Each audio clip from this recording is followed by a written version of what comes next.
क्योंकि क़यामत के दिन तो इज्जत और किसी की है ही नहीं सरकार के अलावा। क्योंकि तुम्हें शायद पता हो, अंदाजा हो ना हो कि क़यामत के हशर के मैदान में सिवाय एक शख्स के किसी शख्स के जिस्म पे लिबास नहीं होगा। ठीक है, सिर्फ एक शख्स के सवाए और किसी शख्स के सिर वो लिबास नहीं होगा, और सिर्फ एक शख्स के साये के अलावा किसी के ऊपर साया नहीं होगा। सिर्फ एक शख्स के पास सारी कुव्वतें और इख्तियार मौजूद हो और किसी के पास नहीं होगा। सिर्फ एक शख्स सिफारिशी होगा और किसी की सिफारिश नहीं मानी जाएगी। सिर्फ एक शख्स जो होगा उसकी ही मानी जाएगी, बाकी किसी की नहीं मानी जाएगी।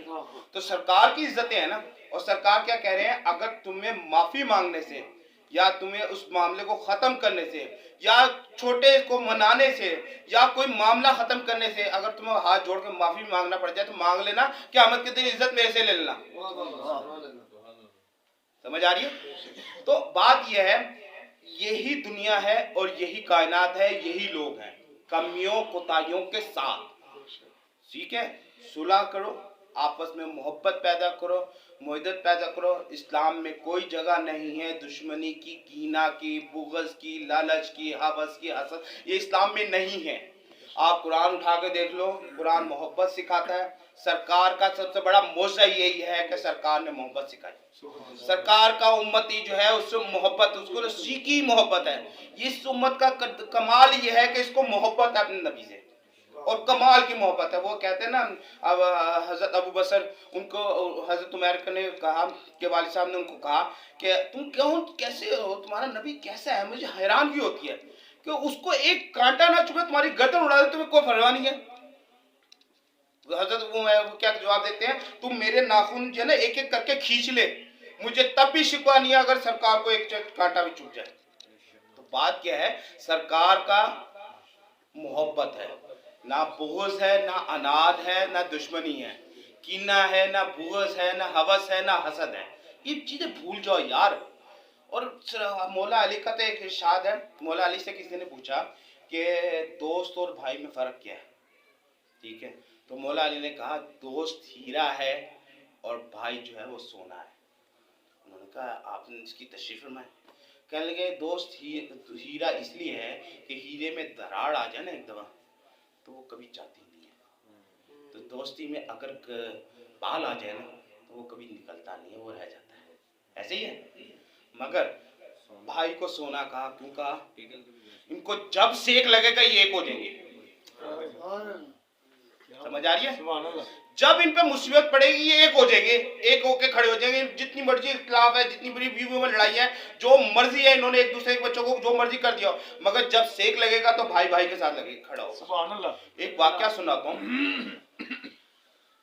गांव में पुराने जमाने की बात है, कुएं में बंदर गिर गया, कुएं में बंदर गिर गया। अब सारे लोगों ने कहा इसको निकालना कैसे है। एक बंदा मशहूर था, वो जनाब जी पास वाले गांव में था, वो कोई जानवर वगैरह गिर जाता था तो उसको बुलाया जाता था कि तू निकाल। कुएं में जाता था और निकाल के फिर उसको पाक करता था। उसको बुलाया कि भाई आजा इस बंदर को निकाल। उसने कहा अच्छा मैं निकाल देता तो, मगर मेरी एक शर्त है। कहने लगे क्या? कहने लगे रस्सी मेरा भाई और बाप पकड़ेगा तो मैं अंदर जाऊँगा। कहने लगा की गल हम सारा पिंड सर पीछे खड़ा हुआ है, रस्सी पकड़ने को तैयार है, तू हमारे जान छुड़ा कुएं को पाक कर।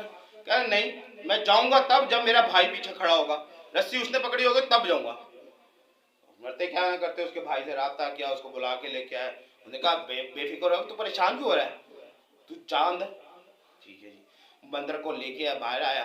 बंदर अभी सांस चलती थी, वो जब उसने बाहर गाँव वालों को देखा ना बंदर ने, उसने उछलना शुरू कर दिया, तमाशा लगाने। तो गांव वाले सारे भाग गए, ये हमारे गले ना पड़ जाए। एक बंदा भी नहीं, कौन खड़ा हुआ था, उसका भाई रस्सी पकड़ के खड़ा था।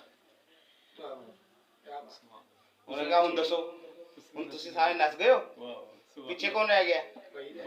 भाई रह गया। ठीक है, अगर अल्लाह ना करे जिंदगी का सांस का कोई पता नहीं, आज तुम्हारी सांस बंद हो जाती है।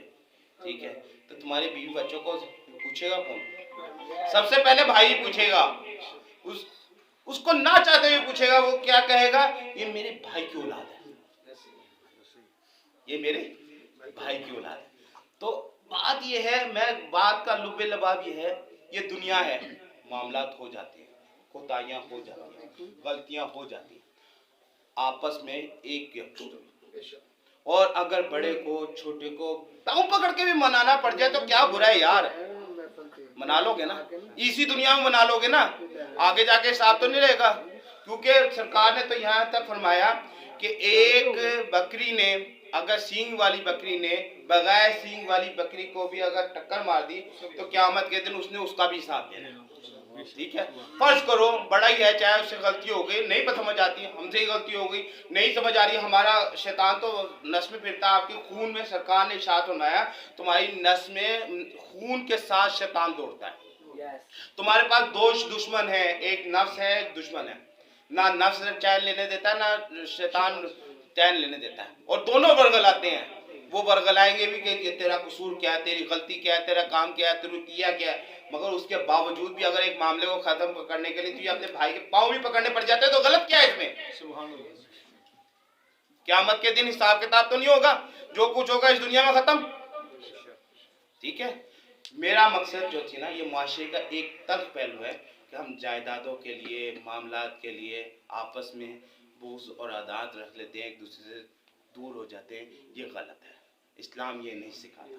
اسلام تو ہے ہی بڑا خوبصورت یار، اسلام کا معاشرہ تم غور سے سمجھو نا تو وہ کیا کہتا ہے، وہ یہ نہیں کہتا کہ میرے حقوق، اسلام مسلمان کو یہ نہیں سکھاتا کہ تو نے اپنے حقوق مانگنے ہیں، وہ یہ سکھاتا ہے کہ تو نے سب کے حقوق ادا کرنے ہیں، تو نے سب کے حقوق ادا کرنے ہیں، چاہے کوئی بھی شخص ہے۔ تو جب ہر شخص دوسرے کا حق ادا کرے گا تو اس کو تو اپنا حق خود بخود مل گیا، اور جب حق ادا کرے گا اور محبت رکھے گا، بغض عناد کینہ ہوس حسد نہیں ہوگا تو معاشرہ کتنا خوبصورت ہوگا۔ یہی اسلام کا حسن ہے اور یہی اسلام کی اصل اساس ہے۔ اللہ تعالیٰ ہمیں اس پہ عمل کی توفیق عطا فرمائے۔ چلو سلام پڑھیں۔